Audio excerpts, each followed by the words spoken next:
Okay, everyone, we are back again. Liz is back, and I'm back myself on my end. Thank you, Liz, for the opportunity for you and I to meet again and have another discussion. How is everything over there in Colorado? I'm doing great, and thank you so much for hosting me again. I'm so grateful. Thank you for your support, and thank you everyone who came to my channel, visited my channel, left a comment, subscribed, watched some of my content. I appreciate you all.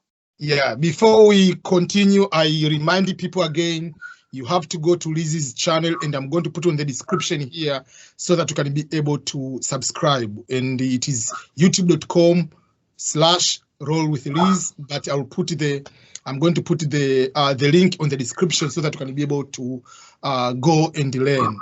The best way of learning is to learn from people who have experienced something. So today we'll be having a lot of topics to share. We'll be asking, I ask, and you can ask similar related questions, and we can share our experiences so that people can be able to give what they are when they come here. They can be able to relate or to go from there. So maybe I can start with the first question on your end. What has been the biggest shock, something you didn't expect to find in America when you came here and it was become like part of the big cultural shock? I'll say there's so much, but like I said, always we just bring you bits and bits of everything. But I'll say living without close family and friends. So you've moved away from your people. Firstly, I will introduce myself. So hello guys, so I'm from Uganda, and now originally born and raised in Uganda, but now I live in America. So I think it's general, once you move away from your motherland, from where you have your friends from school, from your family, you become a little bit lonely, not in a way that you're so lonely, but you don't have the physical contact with your friends, with your family that you have grown up with. So it is something that you have to learn to be so independent and not get so lonely and depressed. So what I do, I'm always on social media. That is the reason I started my YouTube channel. I am all over the place, and that keeps me in touch with my family back home. So not being able to have that family support from home and, miss your friends. I think that was the first one which I experienced in the first month. And like I said, I managed it by keeping in touch with them through social media. So if you have moved away and you're living in a diaspora, it doesn't matter if you're living in the US or you're living in, as long as you're far from your family, from your motherland, from your country where you're born and raised, just always try to keep in touch. Use these social media platforms. Don't keep it to yourself, because it's hard, it's difficult to adjust. So that's what I do. Yes, for me it was a little bit different because when I came, there was no much of the social media. I mean, Facebook was starting, and at the time of Facebook, you were not able to make a call. So if you have to make a call to your family, you have to buy minutes for international call. That's how we started. And very few people have Skype. Yeah, so it was different. But the biggest shock for me was to find the reality of poverty also in America, that there are poor white people, poor Americans in general. Because yes, we have seen in the movie, but that is a movie. How can you trust the movie? We know it's Hollywood. We have seen, I had roommates, friends who were exchange students. They say, oh, we have poverty in America. I said, no, you're just saying that so that you cannot come to your country. But the moment you walk, because I was, for 1 week, I was in San Francisco at Stanford University before I went to the university I was teaching in West Virginia. So first of all, homelessness in California is high, very, very high. Then I went to West Virginia, is the poorest, among the poorest states, very, very poor. So you find American asking, begging you for cents, just like 2 quarters, 50 cents. And if you give that person, you say, thank you, sir. I mean, it was surprising, but sometimes I felt good that, okay, all people are equal. And I was just, I had it, sometimes you give $1 there. So thank you, sir. Thank you. So, but that was a very big challenge. How comes you're in America and you are poor?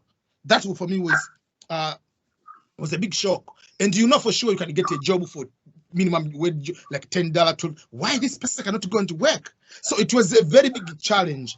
But down the road, I understand, like, not everybody doesn't want to work. There are some people, they go with so many things, why they can be homeless, why they cannot be able to work, or other factors. There are so many factors. But overall, poverty is poverty. Sometimes it's mental, and it's not just the matter of because we're in America, we have everything will be that way. And because we're in Africa, you have to be poor. No, there are very rich people in Africa. It's the matter on how you are good. So for me, it took a little bit longer to understand and capture and grab that concept of poverty and comparing Africa and here.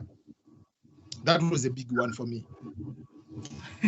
Right. Yeah. I think for me, because it was partly a shock, but the biggest challenge is if you're here, if you're like in the US or in Europe, where winter comes and summer comes, the weather is harsh.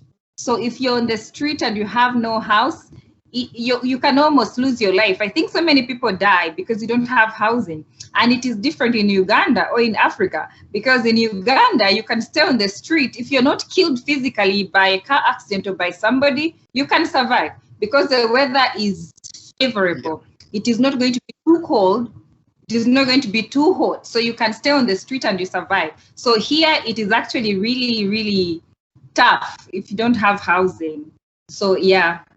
And the next thing I'll say was the most shocking was how everyone has to work. It is very capitalistic, and whether, you know, like how they give you 2 weeks or 1 month of maternity leave, that was a very shock to me. I was like, how do they expect you to go back and work after 1 month of you've just given birth to a child?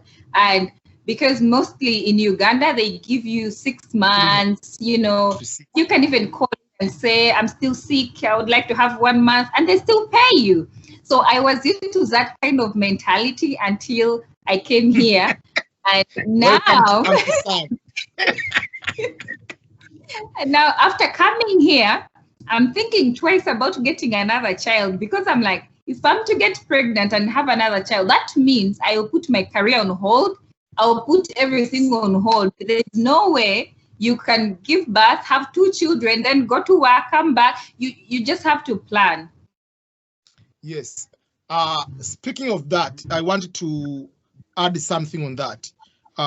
Is something people usually, I don't know whether they have asked you, but for me, I've been asked, oh, can you help me find a job even to become a nanny or just to become cleaning somewhere? So you are in America.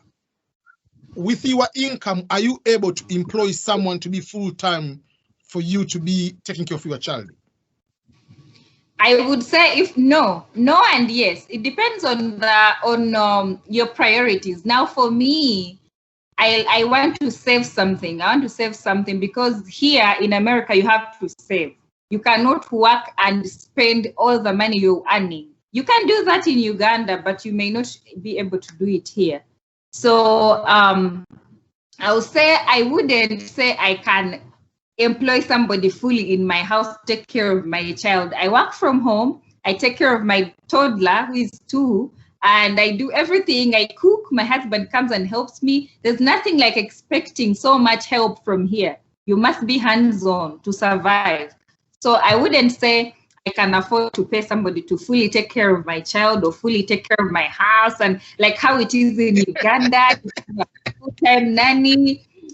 It's not, like I said, you may be able to earn as much and support, but as for me, I think it's also okay to, you know, save a little bit. You don't have to spend all the money you earn, because the same money I get is almost the same amount I'm going to pay the nanny. So why would I do that? I'm not going to start working and give my child to somebody else to take care of, and I pay them all the money I'm earning. Doesn't make sense. So it's very expensive. You cannot afford a full-time nanny if you don't have a very good job or you have worked for a long time and you've saved up enough money. So I can't say I can afford a nanny. Yeah, maybe now and again. Yeah, I mean, sometimes you can be okay. Today, just one day, couple days, you have something to do, or you are very extremely tired, both you and your husband, but not like you full like in Africa. Like, I mean, here is very expensive. You might end up, yes, you are going to take one job, and you take the full amount of money, you pay another person remaining with your $100. So why are you going to work? So better you stay with your child yourself. Yes, then why are you going to work if you can actually take care of your child? So yeah, it is challenging. That is it. That's why for me, we have 3 kids. So we decided, both my wife and I, so because in the end, if you have 2 kids, let's put them in daycare, let's say you're talking about almost 3,000 to 4,000. So where are you going to get all that money? So in the end, we said, so for her, she will be able to support taking care of the kids while we are using one income for me to work, because staying with the kids full time in America is more than going to work. It's another, because you are responsible 100%. There is no neighbor coming to help your child. There is no uncle. There is no somebody. No, it's just you and your child. So that is another big challenge usual when we have to face. Another question is partly related to culture. Let's go to the food wise. For the 2 years you have been here, what food, American food, you don't like at all, or you cannot stand it, you cannot even eat up to that moment, like? So so many people here eat cheese. Like every now and again you have food and then they bring cheese and they have all these types of cheese. They have Parmesan, they have all this type of cheese. So I tried, because I always like to explore and learn new things, learn new foods. I tried to eat cold cheese and my body didn't like that. So me and cheese, unless it's really warm, you know, the one that is you can heat up. So I can some of that, but I'm not so much into cheese. I think that's the common thing that people here eat, and I don't. Cheese is like matoke in Uganda here. It's just like a basic thing for them. Yes, and even on pizza, when we order pizza, I tell my husband, oh, if I'm calling, I'm the one ordering for the pizza, I tell them to do less cheese, because that's too much cheese. And I read and I'm reading and I'm like, it's not even healthy. So I'm glad I don't like it. Yeah. For me, there are still so many food I don't eat. Pizza I don't eat. Cheese is only one type of cheese, which is yellow American cheese. And the funny part is, so any other type of cheese I don't eat. So one day, for instance, my wife, so there is a big bowl of cheese. So she left it on the table. She went to sleep, so I had to help to put in the fridge and everything. So I said, let me taste. It tastes so bad, so I had to throw away. So in the morning, what is my cheese? I said, oh, it tastes so bad, so I put it in the trash. I said, no, that is the taste of cheese. I said, no. So for me, I assume cheese must taste like yellow American cheese, and it must be on cheeseburger. Not any other thing. And I remember one day I was flying, so I was in Amsterdam. I was in Amsterdam, so I asked the burgers. So obviously, for me, cheese must be yellow American cheese. So I asked, is this American cheese you put there? And the person said, yes, it's cheese from America. No, I mean, American cheese is a type. So yes, it's a cheese from America. So for them, like in Netherlands, any cheese from America is American cheese. But here, American cheese is just one type of cheese. So there are so many things like macaroni and cheese I don't eat. So there are so many things I don't eat. The good thing, I like to cook, and I've been, like, since we are growing up, men and women must cook, wash dishes. We did everything, like, there is no women. So for me, even my house here, I can say I'm 95% the person who is cooking at my house. And to reach the point, I don't trust people to cook my food. Like, it just like there are certain things I'm okay, but I like to cook myself, my food, or any other person wants to eat. Yeah. So that is another challenge. Still on the food wise, a lot of things let them go. So yeah. And by cooking yourself, it helps you to save a lot than if you have to be purchasing like most of the food out to like a restaurant and all other kind of things. Right. And then another funny, you've just talked about how funny it was when you threw away the cheese. Another funny part, so, you know, growing up, we did not have microwaves. Well, I think we had it at some point at, you know, at our house, my auntie was a banker, so we were not doing so bad. We had a microwave at some point, but we were not allowed to use it. So it was sitting there. And because of the way she took health matters so important, she didn't let us use that microwave so much. So I would watch it, would sometimes use it, not so much. So when I just come, the first few weeks, we were at my mother-in-law's house, and they bought me that breakfast burrito. You know how they pack them? So I didn't want to eat it at the moment. I said, I'll keep it in the fridge. I'll warm it a bit later, and then I'll have it. So once I was ready to eat, I got it out. I did not take off that paper. How do they call that? Silver thing. The aluminum foil, the foil. The foil. So I just pushed it into the microwave.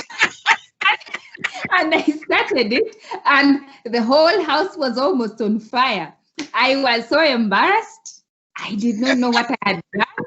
Now, I was very lucky that everyone was in the house at that moment, because if I was the only one in the house, I would have just run away. I would have just been like, what's going on? And then the house would have probably caught fire. So I just had a big sound, boom. And of course, it was because of the paper, it was metal, and apparently you can't use metal in the microwave. I did not know all that science. So that was a big shock. I said, hey, so these things are dangerous like this. So, and then another thing was, I had never really seen people celebrate Halloween. Yeah. I had never seen people celebrate Halloween like people do here. In Uganda, we know about it, we can read about it. You know how it is now, the world is changing. People know things, but we don't celebrate Halloween. So one time, we had just shifted to the new house where we are now, and the neighbors started decorating. They put skeletons,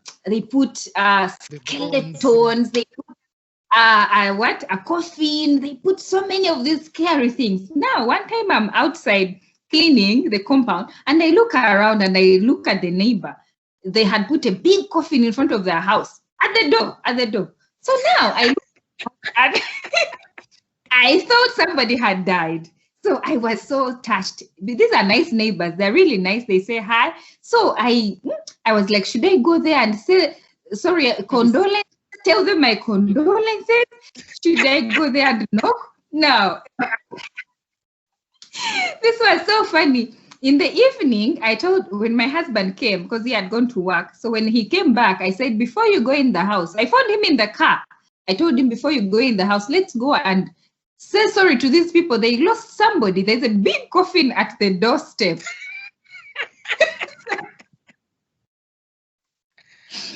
He looks over there and he says, honey, that is a decoration for Halloween. Now, I thank God I did not go there. Now imagine if I had knocked on the door to say, who has died? I'm sorry, you have lost somebody. It was just Halloween. I mean, there are so many things here. It takes time, it takes years to learn. And even the more you stay here, the more you keep learning. That is very interesting. Like one of the things for me, I came from Africa knowing WWE, the restaurants. That is just the real, how John Cena is in the ring, The Rock, everybody, they're doing the same thing is true.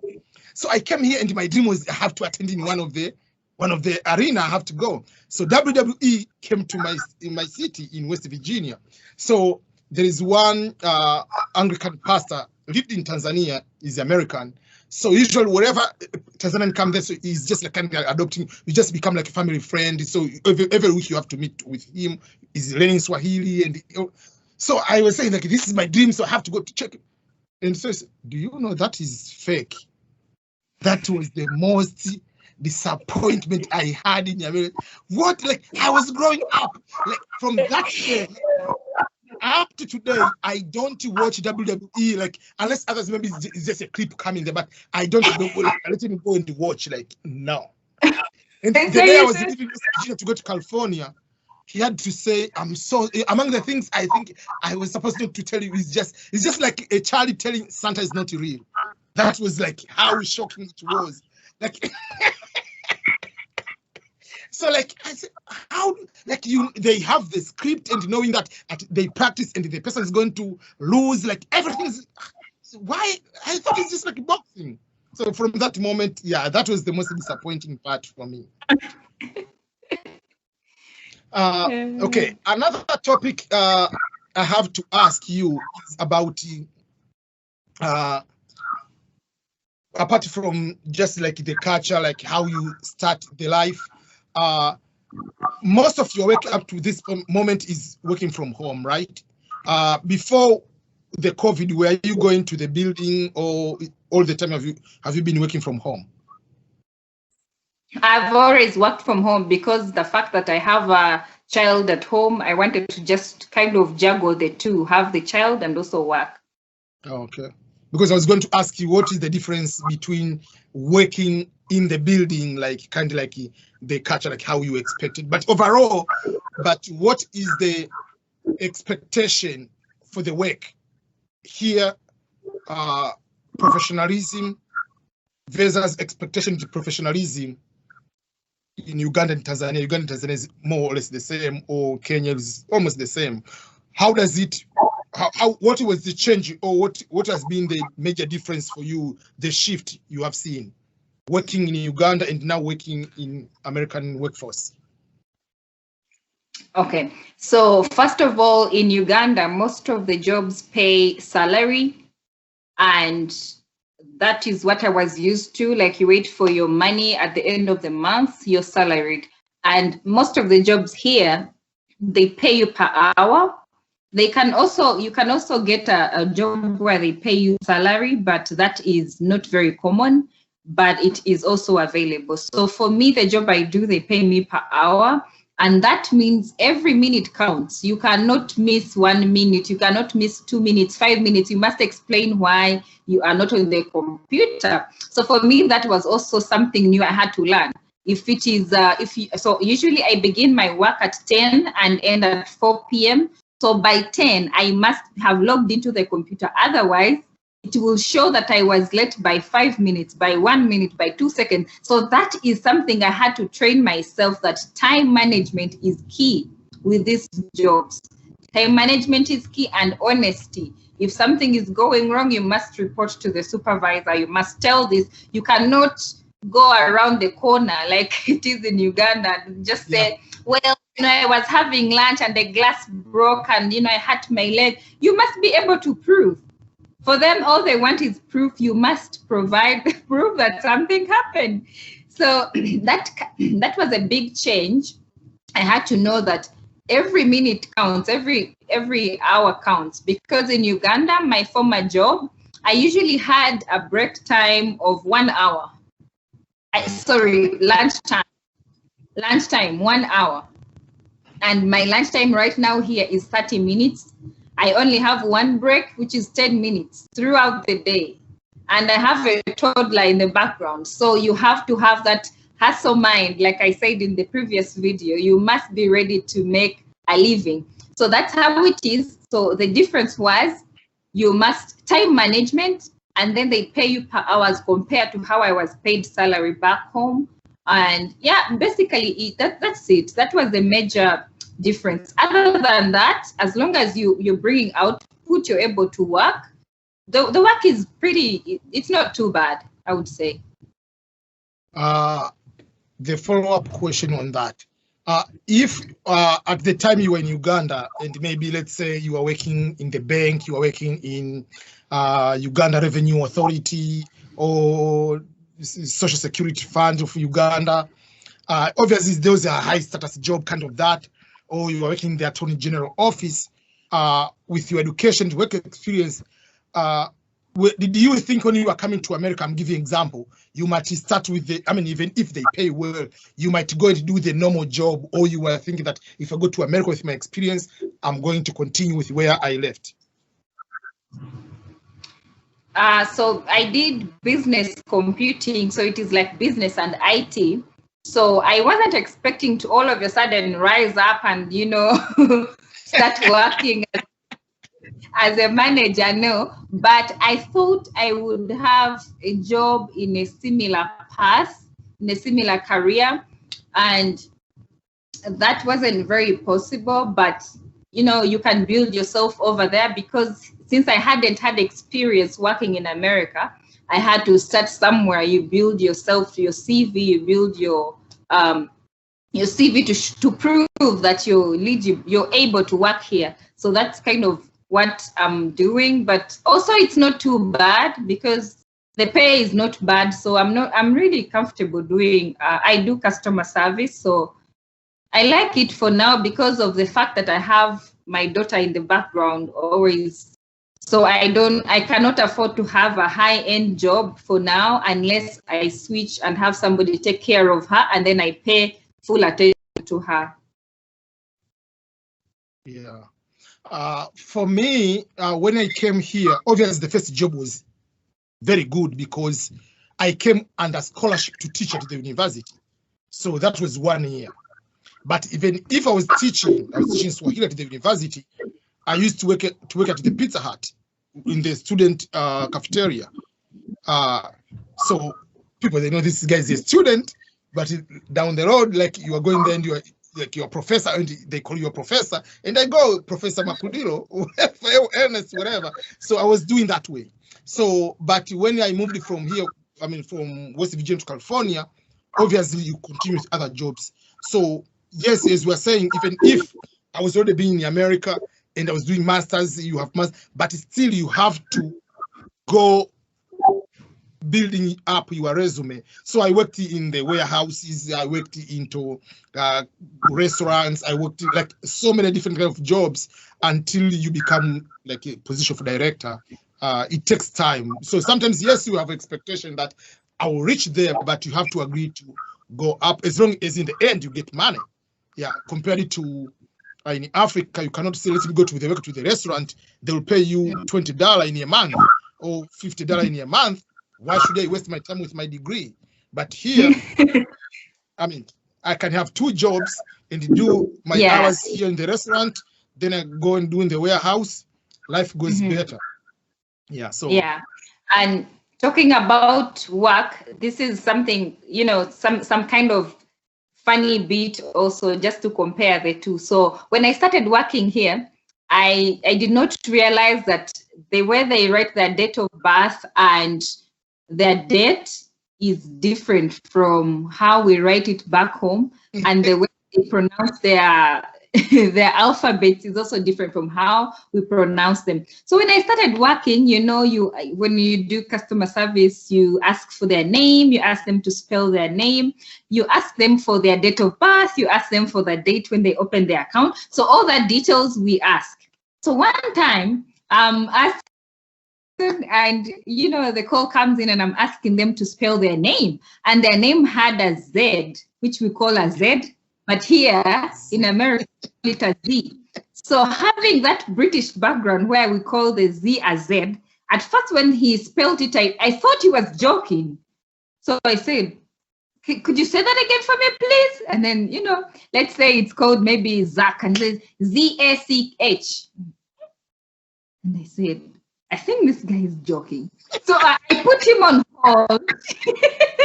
I put him on hold, and I had to figure out, like, why is he spelling it like this? Until it dawned on me as like, oh, this is how they say it, because we have a chat where you can ask, you know, in case you're confused or something. And they told me, no, that is it. And everyone was actually shocked that I was shocked, because they don't understand. I I am asking about a Z. That's a Z. Yeah.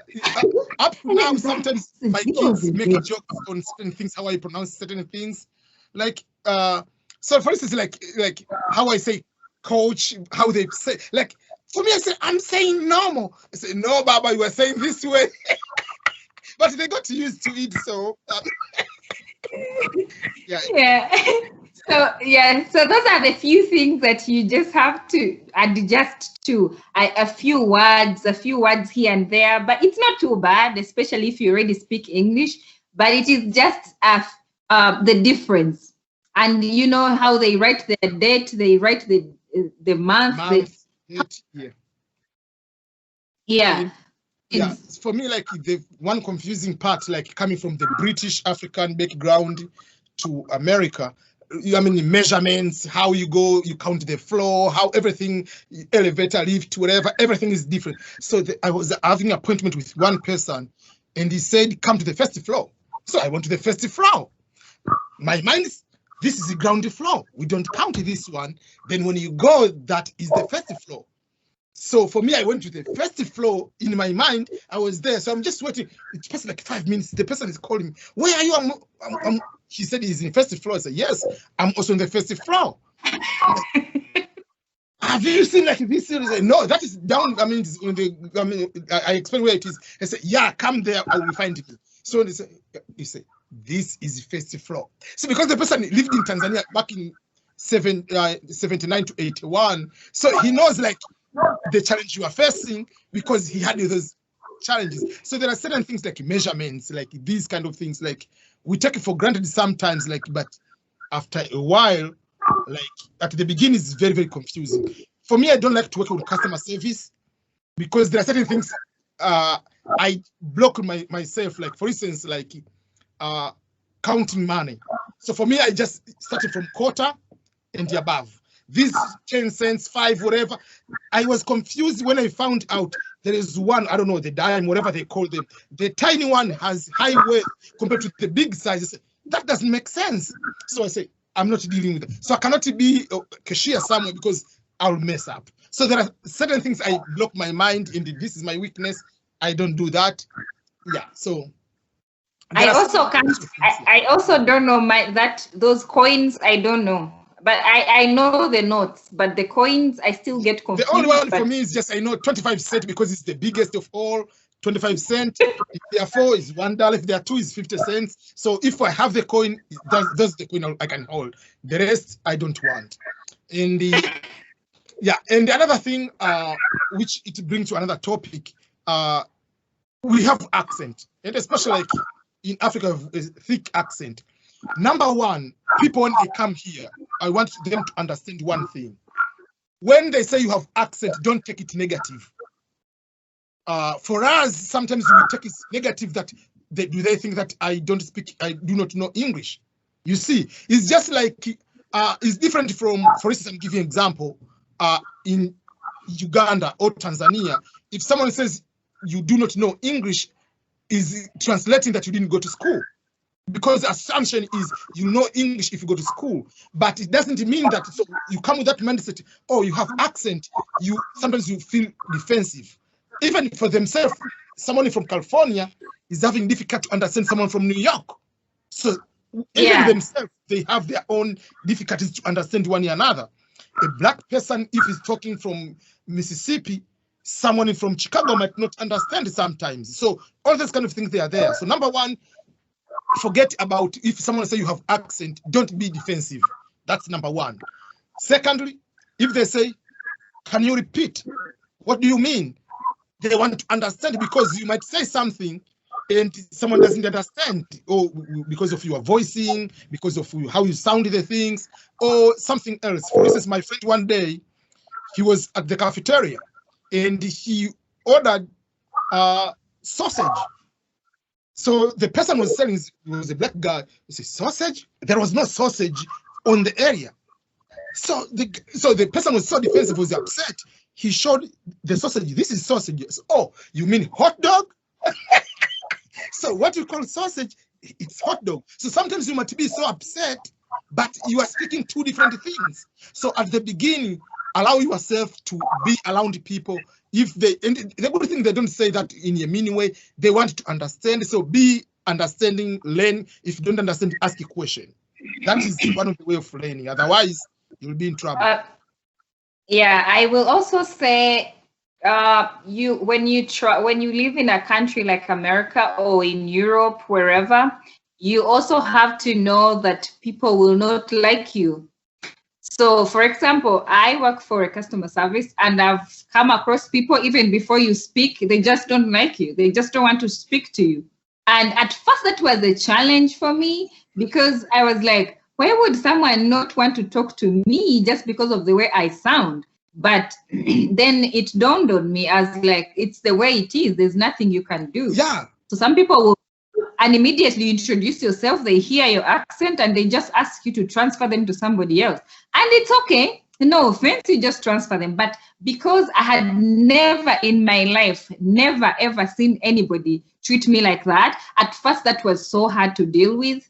In fact, I remember talking to my husband and saying, maybe I should quit, maybe people don't learn. He said, no, you cannot quit, because how it is. Just learn how to brush them off. You don't know these people, they're not going down. First of all, you speak 6 languages. I only speak about 2. So that means you have more skill than I do. So take it positive that people who don't like you for your accent don't understand that it's your 3rd or 4th or 6th language. So just don't take it. And that helped me. So whenever people attack me for my accent, for whatever, in my mind, I'm like, well, you probably speak 1 language. I speak about 7. And because I speak 7, English is one of my languages I speak.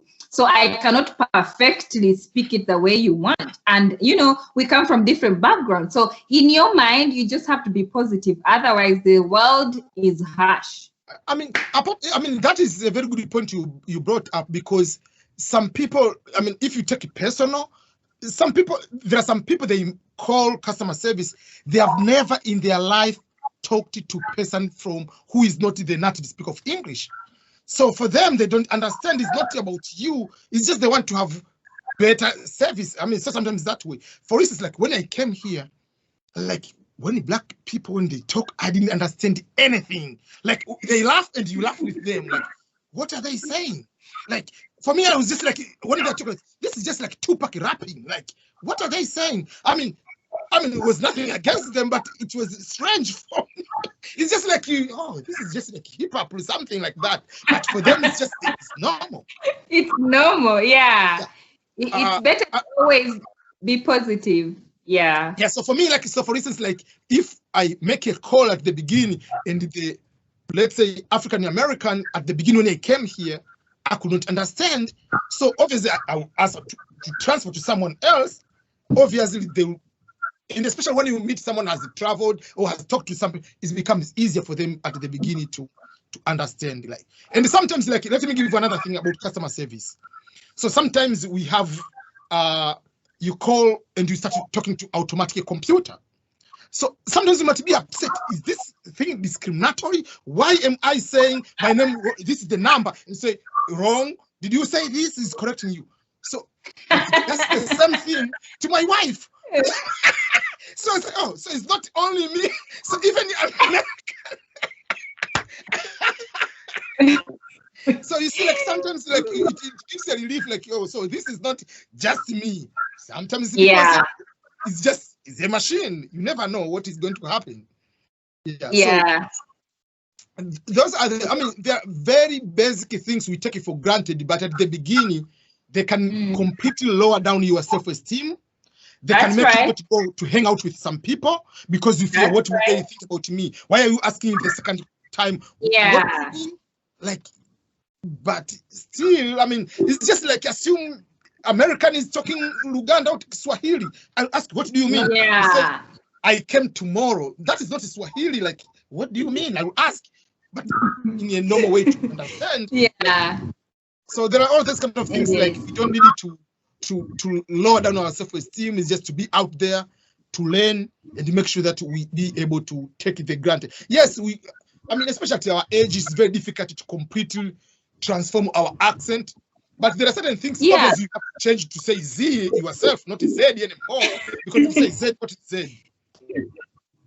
Even the way I talk on the phone, I cannot talk like the way I'm talking to you. I have to change it in a way that people will understand, because I get sick of people asking me a million times, what are you saying? What are you saying? So you have to be on their level and try to speak like them in order to communicate, because communication is two-way. You cannot only talk and the other person doesn't understand. It doesn't make sense. So when I'm when I'm working, you cannot know that it's Liz talking, because I have to change to make them understand. And trust me, for about 6 months since I learned that, I've never got a problem, because before I would ask them, what is your date of birth? And they would say, they'd be like, what? So now I learned how to shower, taking a bath. So now I learned how to twist it, because I noticed I'm also, they're equally frustrated. It's just that it's up to me. I have to make them understand. So then I twist it again. And, now I know how to twist it. Now I know how to communicate. And I can totally speak like an American on the phone and speak like me when I'm off the phone, because my husband understands everything. So I don't have to be changed to be fake around him and around a child or whoever. And people, as they live with you, they understand your accent. Like when I just first come, my parents-in-law had a hard time understanding me. Many times I would say something and they would say, what was that? But now we talk for an hour on the phone when I visit and nobody says, what was that? So that's a big improvement. Yeah. Okay. That is another thing. Let's talk about relationships. One, which for me I see as an advantage, when you get married to someone from different culture and you live here, because in the end your communication becomes English. It's different. For instance, for me, if my wife is Tanzanian, at home obviously I'll be speaking Swahili, and if I go to work, you talk more about work. But if I come at home, it's just Swahili. But now it helps you or myself to improve English quicker, because you have to talk so many topics. You might talk politics, you might talk about religion, you might talk so many things, which in English. I usually tell people, like someone was questioning, why am I supposed to take the English proficiency test if I want to get masters in America? Well, I have a degree in English. I mean, I studied in English language. And I just tell you something, record it to me, 5 minutes, talk about Manchester United playing Liverpool in 5 minutes in English. Because many people will talk about English, but more bookish, more technical language. But we don't talk about sports, about love, about religion, just normal things in English. So the purpose is they want to see proficiency in different topics, not just academic. So for me, I'm thankful. Yes, by being in America, you speak English most of the time, but it will be different if I'm staying at home with him, just like I speak just when I'm going out for work, and at home is just normal English. I mean Swahili. That will be different. So I'm thankful for that. That's why for me, like when I want to write books, it's becoming easy, because it's the language I'm writing English quicker and faster compared to if I'm writing Swahili nowadays, if I want to write a book. Mm-hmm. So on that particular note, how does your life in terms of language, your husband, I know, yes, lived in Uganda at one point, so knows a little bit of some of the words and some of the culture, and you are from Uganda, but your child is both. So what language and what type of influence do you have, both of you, to your child? Well, it's a bit challenging, because I don't have anyone that I can talk to in my local language so that she can pick up. And we teach her, of course, a few words. She knows how to greet. She knows how to say thank you in my mother tongue. She knows how to say good morning. She knows like a few words, but I wouldn't say she's like really good, like the way she speaks English, because first of all, it's hard to like just sit down and say, today we're going to learn it's kind of hard. If it's a language, you must communicate. So if my husband spoke my language and we spoke the language around the house, that would help her catch a few words, which my husband, when he was in Uganda, he learned a different language from mine. So it's so complicated. He doesn't speak my language, but he speaks another local language from Uganda. So actually our daughter speaks partly that language as well. So she knows a little bit of all, but majorly she speaks English. So it's, yeah, I think it will take time. But once she begins to speak and is going to school, I know that she will learn my language a little bit, just a few words, and that will help her whenever she visits Uganda. Yeah, because I mean, what is she, I mean, is visiting back, just like meeting the elders, to know the greetings. Those matters a lot. Yeah, compared to just go there, what's up, hi. Yeah, so for elders, that even if you don't have more conversation, they give you something, say thank you in the local language. Those are very, very meaningful. Yeah, it's a very big challenge. Myself, all my kids, they were, I mean, I don't know whether it's just more, not fluent, but they can understand anything. But for instance, the first one, I was in the Navy. So most of the time I was traveling. So it was difficult for him to continue. Claire was also very, very good, but again, he's a child, he's watching show, he's playing with most of the time with the mother, and in that school, obviously English is dominant. Faustina, I can tell her anything in Swahili, she understands. There are certain things she doesn't know, like for her, for instance, like, for instance, a baby, she knows is mtoto in Swahili, so she says toto. So, but very few times she can refer that is a baby, so she knows baby is a toto, whatever it is. That, so sometimes it's just like, banana, she can say Swahili and English. So she knows a few here and there, but it's very challenging. Yeah. As you said, if you are just only one in the house, compared like if she's in the community, that would be helpful a little bit. Yeah. Another thing related to the children and the family. I remember Chris Rock said for him on his case, he's a comedian, his father was poor, but now he's a millionaire. So he said he has a challenge to know how to be a good father, because all what he knew as a good father is his father who didn't have money. So for instance, sometimes you ask for this kind of toy or gift, you say, no, I'm not giving you, that's why. When you see that's part of love, whatever, but now I'm a millionaire, so at what point should I say this is yes, this is no? Kind of that, like, there are certain things kind of that. So it's also for him is a new arena compared to the son of these rich people who are coming from the rich family. So for us, we come from Africa. We were raised in a different type of lifestyle, but now we live in America.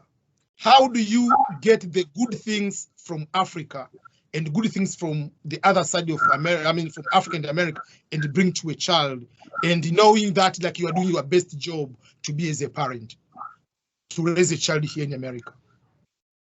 So for us, we're really spontaneous, we are open, and we are welcoming to anything, and that I thank God for.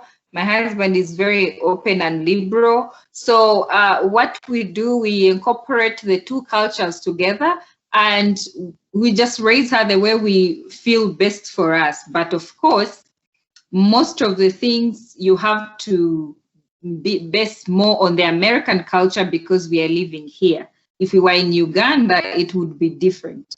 But since we are here, we just have to incorporate all that and make it best for us. But I would say, personally, I have always loved children, and I've always taken care of my nieces, my nephews.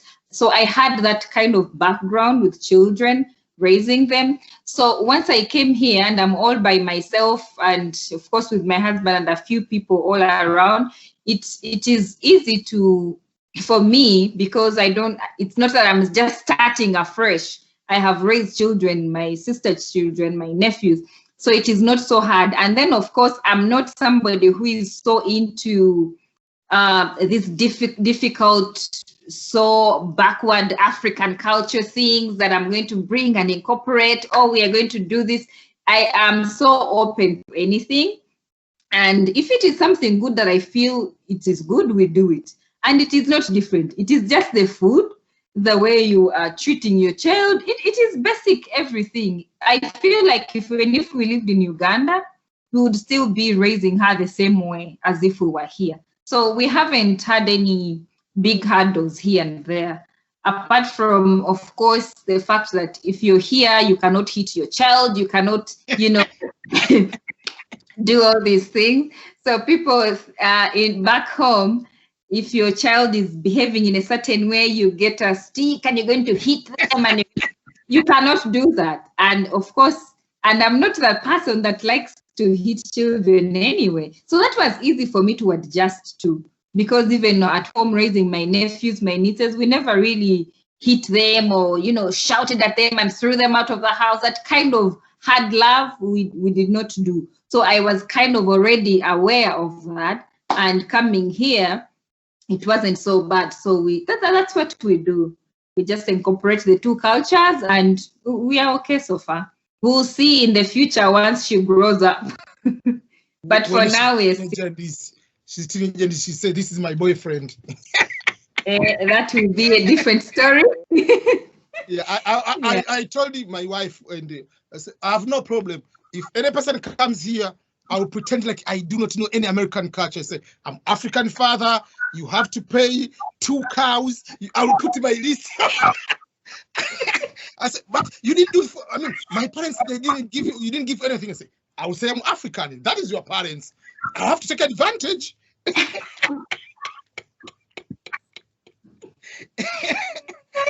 It's your child, you have to do it. Yeah. So for now, working from home, and overall in American culture is mostly staying at home most of the time. This part of Corona is everybody is inside. You go to work for a specific reason, you go out. How does working from home and plus the American culture of staying at home in general, indoor, has shaped your lifestyle to a different kind of lifestyle?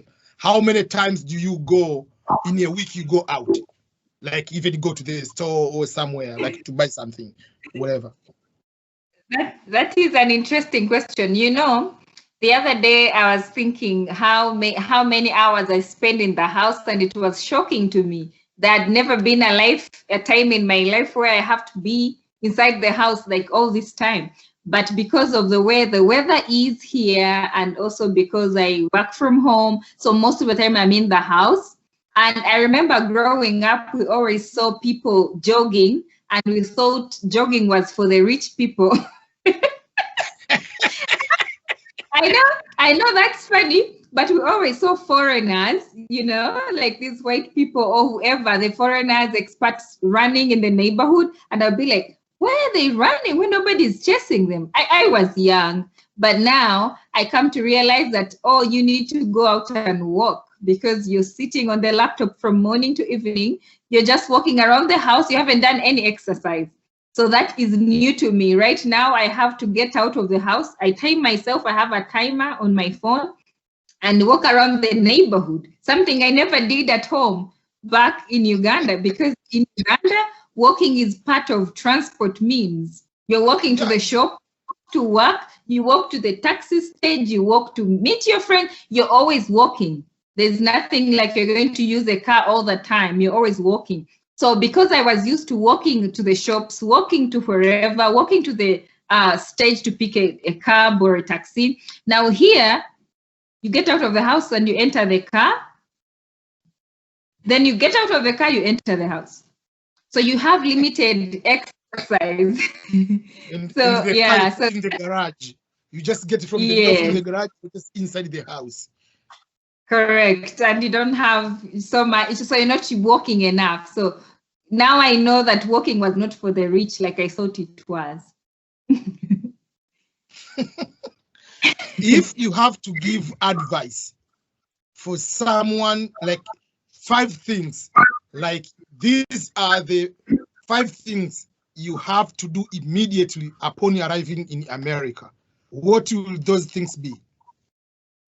So first of all, I would say, depending on where you are, first location.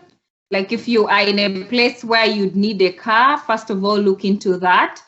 Because some places, like if you live in New York, you're able to use the trains, you're able to use the buses, and that is your advantage. But in some cities, you may really need a car to go to work, to go grocery store shopping, to do anything. You may need a car. So you think about transport means. Then secondly, you need to know that here, in order to have a job, you must have a social security number. So you have to, first thing you think is register to get a social security number so that you're able to apply for employment. Otherwise, you'll be kicked out. You won't have income. Then the third one would be like looking for a job. You've settled in, you know that this is where you're going to live. You get your social security number. You go and you register for a driver's license. Then you do all these things to settle in. And if you have a car, well and good, then you begin applying for the jobs. Once you get the jobs, you just get ready. That is basically what I would say. You just prepare yourself mentally for the city or the state where you're going to live. What are the rules? What am I supposed to do to get a job? How do I drive? What are the rules? Get the book. If it is a driver's license, you can read. They always give you manuals. Read through, because here you cannot drive like you're from Africa. They're going to fine you. You're going to have so much money to pay because the robots are watching you if you're driving. So that is another thing. I think with those, if you have those and of course you use Google if you have anything you need to find, I think you'd be good to begin life here. It wouldn't be so hard. And the three things you say, never do these things if you come to America. What will those be if you have to advise someone? For someone who is an immigrant like me and you're moving from wherever you are, Europe, wherever you're coming to America, I would say you just stay out of trouble, because that is one thing. You just stay out of trouble, follow the rules, because the law here is really, the law is there. It is not like it is like back home in Uganda where you commit a crime and you pay some money and somebody releases you. So if you avoid crime, you just do your own things. Don't overly be in people's spaces. Don't start going to the neighbors and knocking and saying hello. That won't work because people will call police for you.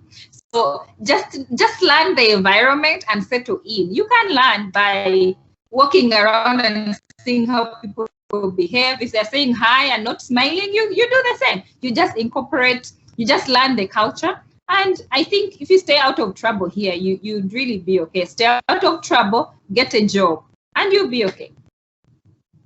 Those are very good pieces of advice. Yeah, and speaking of trouble, some of the troubles, don't treat women like how we treat women in Africa. Don't treat children like how we treat children in Africa. Like you say, like we get used like, okay, spanking like the big discipline to the kids. So you do that here, you end up in jail. Yeah, so those are the things. Like, don't drive while you are just drunk, like you over. Oh, I'm just waiting for the traffic. Let me have 5 beers, and you go to drive. Those will be in so much trouble if you do those kind of things here. Do you have any last question? Any question for me?